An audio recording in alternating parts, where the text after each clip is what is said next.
All right. Now, I mentioned Norman Eisen, Andrew Weissman, and Joyce Vance. You know who they are, but just to reiterate, Eisen was special counsel to the House Judiciary Committee during the first Trump impeachment.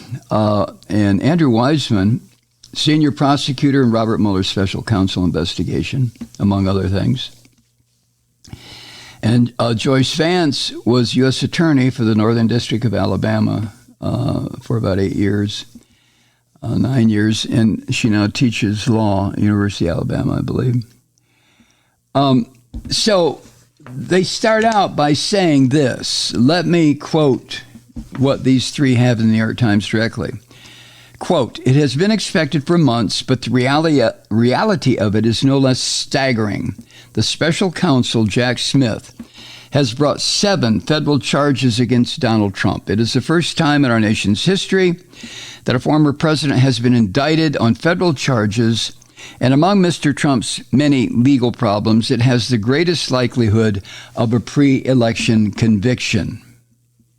Now, that's how they begin this essay. There were a series of essays in the Times online. I don't know if it was in the print issue, probably not, but online. Now, they point out the obvious, that this prosecution of this grifting bastard follows a long investigation into the Orange Vomit's possession of hundreds, if not thousands, of classified documents at his private club in Florida and his den at Bedminster and any place else this son of a bitch could stuff things in rat holes that he could sell later. But it poses unique challenges, and not only because the defendant is a former president who's running for re-election, in an already tense political environment, but, excuse me, these three writers don't say this, but I'll add it.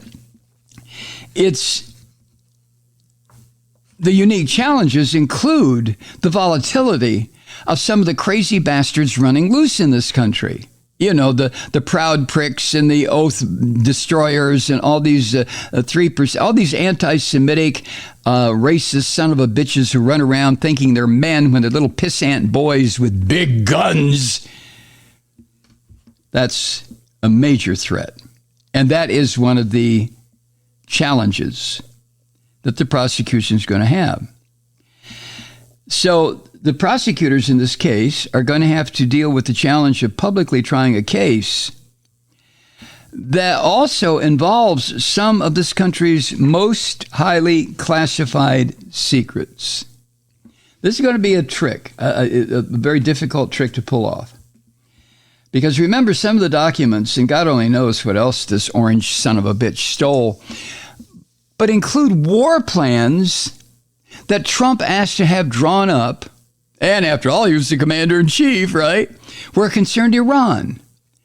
And the war plans included nuclear weapons if necessary. So I've been told. That's speculation on my part. Well, on the part of the person that told it to me. Now, General Milley and other people around Trump during his last sick-ass moment, just like Nixon, when Nixon was getting ready to resign, the people around Trump made it clear that they were not going to let any of this shit happen. They were going to override anything that the Orange Vomit said that could have put the country, the Middle East, the world at risk. And Trump doesn't give a shit about any of that. He doesn't care. He's incapable of thinking about anything beyond his own mottled, bloated skin. He can't go beyond that. So, the country's most highly classified secrets. And in addition, this case will inevitably have to be coordinated with the case against Trump by the Manhattan District Attorney, Alvin Bragg, as well as the case against Trump, whatever they are, here in Fulton County, Georgia. This criminal son of a bitch,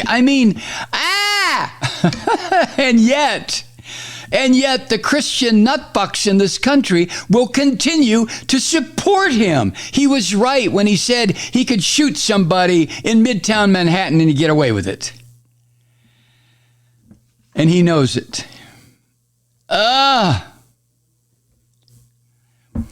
also, maybe it'll have to be coordinated by what the special counsel is investigating related to the January 6th attack on the Capitol. Trump is just the worst, filthiest, most criminal son of a bitch ever let loose in this country. No, I'm serious, because he has put at risk billions of people with his madness. This is not a fucking joke. This is not limited to the United States or the Christian fascist political party. Trump had the power and wants it again to destroy life on earth. He doesn't understand that. He doesn't care. But if he thought that using nuclear weapons would advance his personal agenda or whatever, I don't even know how the fucker thinks, he would use them. You know that. But back to Eisen, Weissman, and Vance. They write that still from what we know of the charges and publicly available evidence, Jack Smith appears to have the upper hand with a compelling case. Yes, he does. But this is Trump. And you and I and the rest of this country, hell, the rest of the world have seen how this worm can just squirm his way through situations that would put you or me under a fucking jail somewhere. But Trump, I mean, that's Trump. He's a useless blob of protoplasm that has figured out a way to grift and lie and cheat and steal and survive. But the potential for conviction and actually getting a conviction, as these three writers point out, are two very different things, particularly against the notoriously combative and slippery former president. To secure a conviction, they write, Jack Smith will have to overcome 4 significant hurdles. Now, this is a part that I want to share with you because these are some things that you and I and the rest of the country need to keep in mind. Pause for some Rear Room coffee there. First, keep things simple. You know, the acronym KISS, keep it simple, stupid. Keep things simple. Over these past 2 years, when this investigation's been going on, the case unfolded in all sorts of twists and turns that have dipped into and out of a whole bunch of topics that would leave the average person completely lost. You know, well, what's next? Well, what did he do there? Well, what's this? Well, what are these indictments? First of all, there was the handling of presidential documents. Then there were delicate aspects of national security, classification and declassification of documents, special counsel regulations, the spectacle of a search warrant being executed by FBI agents at the son of a bitch's Winter Palace, and the legally dubious appointment of that special master by a rogue Florida district court judge. You know who I'm talking about. Her. But as my writers point out, the writers of the Times point out, for all the chaos and confusion, Jack Smith's job is pretty straightforward. He's got to cut through all this bullshit and make clear to whatever jury is seated that this case is about 2 very simple things. First, a former president took documents containing some of our nation's most sensitive secrets, which he was no more entitled to remove than the portraits of George Washington and Benjamin Franklin hanging on the walls of the Oval Office. That's a direct quote from the 3 essayists here. And second, when he was caught, this little thieving son of a bitch, he persistently made up bullshit excuses, lied, tried to cover up, which he is doing even now. This is the Trump MO. And this is what makes me lose faith totally in a certain class of my fellow Americans. 99.99% of whom are white and Christian. I just want to say, what the fuck is wrong with you people? I mean, if you want a conservative, get a conservative. But this guy is a goddamn beast from hell. You got what you wanted out of him. 3 Supreme Court justices who don't believe in the rule of law, but believe in the rule of the Bible. You got what you want. Why don't you turn away from this bastard? Well, loyalty, Mike. Oh, okay. Oh, to reiterate, the Orange Vomit took about 13,000 government documents, of which over 300 were classified. Blah, blah, blah. Some of our nation's most sensitive secrets, blah, blah, blah, reportedly containing secrets about Iran's missile program, foreign nuclear issues, China, and the leadership of France. Can you imagine what this slimy bastard Trump was going to do with these documents? Oh, of course you can. He saw them as his ticket to becoming a real billionaire. Now, by doing this, Trump put the whole goddamn country at risk, not just national security. Quote from Eisen, Weissman, and Vance, quote, when we consider these documents, we see not only paper, but also the U.S. and allied human assets who gather our secrets and do so to keep America and the world safe. By putting this sensitive information in highly insecure circumstances, Mr. Trump put our nation, our allies, and all of us in jeopardy. No shit. And this is the part I do not understand. Well, I do on one level.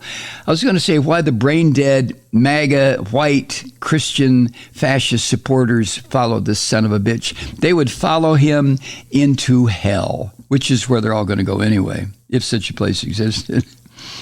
So, the indictment includes apparently 7 charges, and they're all related to willfully retaining national defense secrets in violation of the Espionage Act, making false statements, and conspiracy to obstruct justice. Now, I heard somebody on MSNBC this morning say, don't put too much emphasis on the word espionage in the word Espionage Act. You know, when I first heard that term, I think, oh my God, spies, cloaks and daggers, people being offed in the middle of the night on some street in East Berlin. Okay, it's not that. The Espionage Act, as written, encompasses really even the possession by unauthorized persons, which is what the Orange Vomit was once he was declared finished with your term, asshole. But the Espionage Act includes possession of certain documents by someone other than those authorized to do so. So, yeah, let's not get hung up too much on espionage. Now, in keeping it simple, as they point out here, the evidence the jury hears at trial has got to be organized around a simple theory of the case and then streamlined into a form of readily understandable and convincing proof. That's the thing about juries. I mean, really, some juries can be comprised of the dumbest son of a bitches imaginable. And sometimes defense attorneys will deliberately put the dumb bastards on there, knowing that the dumb bastards can be swayed by emotion rather than the facts of the case. What's the old saw? If the facts are against you, argue the law. If the law is against you, argue the facts. If both the law and the facts are against you, pound the table.